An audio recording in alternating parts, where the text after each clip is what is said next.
الحمد لله فاطر السماوات والأرض جاعل الملائكة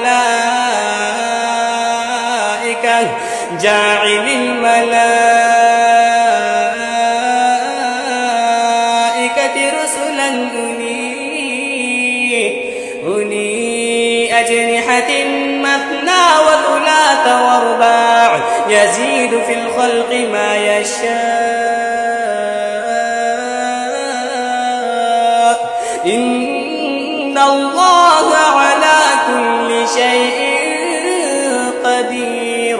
ما يفتح الله للناس من رحمة فلا ممسك لها وما يمسك فلا مرسل له من بعده وهو العزيز الحكيم. يا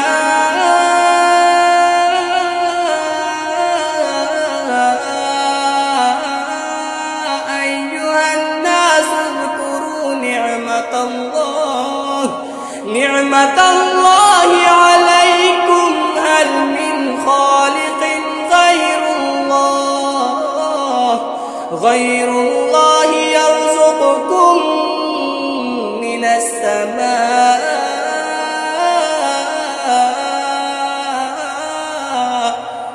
من السماء والأرض لا إله إلا هو فأنى تؤفكون.